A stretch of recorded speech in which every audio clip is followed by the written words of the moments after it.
Hey everybody, Peter Zeihan here, coming to you from Colorado. Today we're taking a question from our Patreon page, specifically from one of our friends down in Australia, wondering if it would be possible for Australia to recreate the sort of energy complex that the United States has.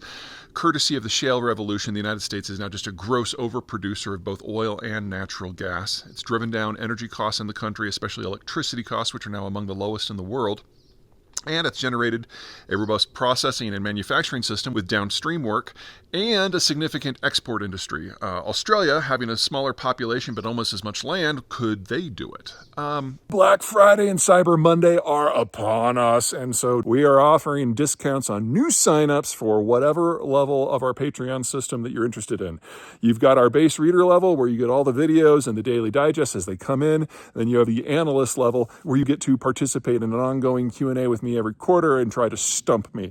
Lots of other frills here and there. Anyway, if you use code PZ50, you get 50% off of your first month, regardless of what the sign up happens to be, and that will last throughout the weekend. I don't want to say no, but there's some things you have to keep in mind. Number one, geology is just the first step. So in order to have a shale industry, you have to have a lot of sedimentary layers that are petroleum bearing at just the right age to generate oil and natural gas. And the United States has that because in the past, the North American continent, especially our part of it, has had a series of shallow seas, and then geology would change, and then you'd get another shallow sea, and you basically got these stacked layers, so you can drill down and hit multiple petroleum-producing zones. In fact, in some places in West Texas, you can have upwards of 20 layers that you can all access from one vertical. Now, with shale technology, you go down it until you hit that layer, and then you go horizontally. And that brings us to the second thing you need, water.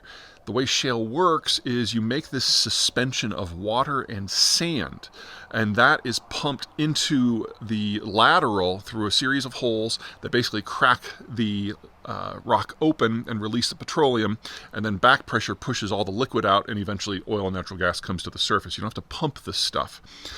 But you have to have the water to do it. And part of that folds into the third issue, which is proximity. You have to have relative proximity for your oil and natural gas production to population centers or places that can take the stuff for processing. And in this, the United States is pretty good. We have shale zones in Texas, which of course can get pumped to Corpus Christi and Houston and the rest. We've got some in Colorado, which benefit the Denver area. We've got some in Ohio, which can be pumped into the Northeast, and Pennsylvania, same thing. Australia's problem is that most of the geology that looks promising is in the outback. So not only is it a long ways away from any potential population centers, you're in the middle of a literal desert, so the water access is more difficult. You can access groundwater, that's done in the United States too, but all of these things incrementally raise the cost of development. Let's see, what else? Regulatory structure. This is one where a lot of countries trip up. Shale wells, as a rule, generate somewhere from the hundreds of barrels to thousands of barrels a day, which sounds great, but it's not like the mega wells that you're going to get a place like, say, Saudi Arabia. So you're going to have more of them, and they're more involved from a technical point of view for production. So you have to have a more advanced educational system to generate that sort of workforce, and the United States really does stand out among the world when it comes to petroleum engineers because we've been doing it for so long. The shale revolution at this point is about 20 years old in the United States. Our first oil deposits were back in the mid-1800s, so this is something that we've been going and going and going. It's not that the Australians don't have that, but most of what the Australians have been doing for energy production the last 30 years has been offshore, where they tap foreign labor almost as much as local labor. So there's a labor crunch there. In addition, if you live in Houston, you can work in West Texas. If you live in Sydney or Brisbane, you're probably not going to be working on the Northwest Shelf. It's just too far. So linking these together. And then on the regulatory side, you have to be able to do things on the fly very, very quickly and have a regulatory structure that's okay with that. So in Texas, the Texas Railroad Commission, which is the one that regulates the space, issues permits 24 hours a day, 365 days a year. They drill on Sundays, they drill on Christmas, and if you don't have an institution set up to handle that, everything else gets pushed back. This is one of the reasons why the shale attempt in Poland just didn't work out, because the Poles tried to work European hours and it just didn't fly. The geology wasn't as good either. But the most important thing, the single most important thing, is landowners have to have an interest in the industry. So in the United States, unless you have signed it away, you own the mineral rights on your land. So if a petroleum company comes in and wants to drill on your land, you get a chunk of the proceeds. We're the only country in the world that does it that way.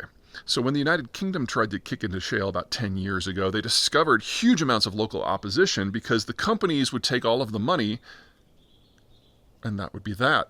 The locals had to deal with the noise and the traffic and all the rest, and they saw absolutely no benefit. Australia's kind of in that camp. So if this is going to happen, it's going to take a lot more money and put a lot of pressure on the labor force and require a regulatory and maybe even a legal overhaul of property rights in Australia in order to generate the sort of outcome that you might want to see. There are 3 countries, however, that are worth keeping an eye on when it comes to shale that are closer than Australia to achieving something like the United States. The first, ironically, is Argentina. They already have pre-existing infrastructure in a place called Vaca Muerta, dead cow fields, which are very close to populated Argentina, including Buenos Aires. The socialist governments of the past set a price floor, so anyone going in to invest knows how much they're going to get out. So even though the property law structures are weird, and it's Argentina, so if they're very weird, if you know the rules of the game on the day that you start, you can get some projects going. And so Argentina already has the second most successful shale industry in the world.